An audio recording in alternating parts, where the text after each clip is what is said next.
Rafa Pardo, bon dia. Hola, bon dia. Fa unes setmanes el Consell de Ministres aprova una sèrie de mesures destinades a afavorir l'activitat emprenedora, sobretot entre els joves. ¿S'ajuda realment l'emprenedor en España? Pues poco a poco se van adoptando medidas últimamente en este sentido, pero desde ATA pensamos que se puede hacer bastante más. Creo que todavía las administraciones públicas y aún en general todavía no son conscientes del peso que realmente tiene el colectivo de trabajadores autónomos y microempresas, tanto en la Comunidad Valenciana como en el conjunto de España.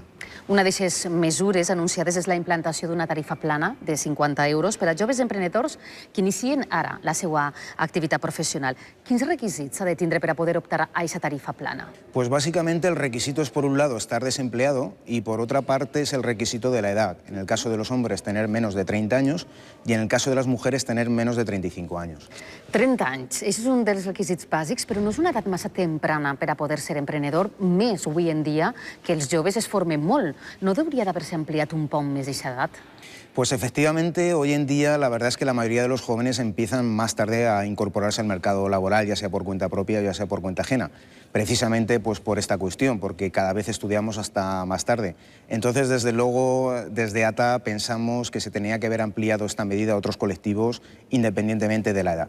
Fins a quan podrien haver posat aquestes mesures? ¿O debería de no haber un límite? La verdad es que, en mi opinión, no debería haber una edad límite. Es decir, si estamos fomentando la actividad por cuenta propia, estamos fomentando la actividad por cuenta propia de todas las personas desempleadas, independientemente de si se tiene 20 años, 30, 50, 60... A banda de la tarifa plana, també s'han aprovat una sèrie de rebaixes fiscals. Quines són les més destacades? Pues fundamentalmente la rebaja fiscal es para las personas que acceden al autoempleo vía pago único, haber cobrado previamente el pago único, pues una reducción del 20% en el IRPF, en el impuesto de la renta de las personas físicas. Parlàvem del que costa fer-se autònom. L'IVA és un dels impostos que més maldecaps genera als autònoms. Quin cost, quin desembors li suposa cada trimestre a l'autònom? Pues el IVA efectivamente supone un quebradero de cabeza cuando no tendría por qué. El sentido común pues dice que, bueno, que tú puedes colaborar con la administración pública, recaudar un IVA para la administración, hacer de recaudador del Estado, pero si previamente lo has cobrado. Pero es que realmente no ocurre eso en la actualidad. En la actualidad estamos adelantando un IVA que todavía no hemos cobrado. Y el impacto pues es muy fuerte. Muchísimas empresas han tenido que cerrar en la Comunidad Valenciana y en el conjunto de España por falta de liquidez, en parte por este motivo, y podemos hablar que en el año 2012, en el conjunto del Estado, pues los autónomos adelantamos más de 1.000 millones de euros de un IVA que no habíamos cobrado. ¿Y això es pot solucionar d'alguna manera?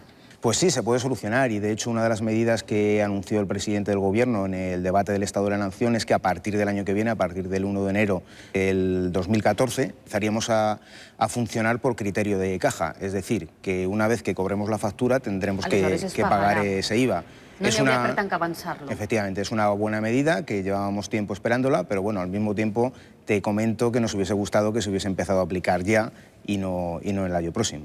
Una altra de les obligacions que comporta ser autònom és l'anomenada quota d'autònoms.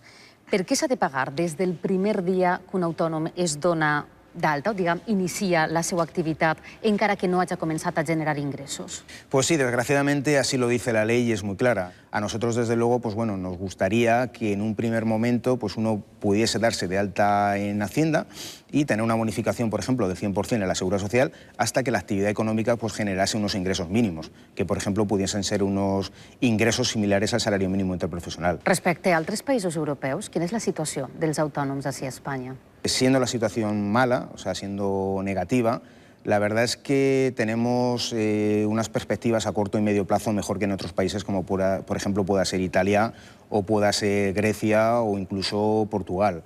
Es importante, me alegra que me hagas esta pregunta, porque el peso que tienen los trabajadores autónomos en el conjunto de España y de la Comunidad Valenciana es mayor que el que tienen en el resto de los países de la Unión Europea.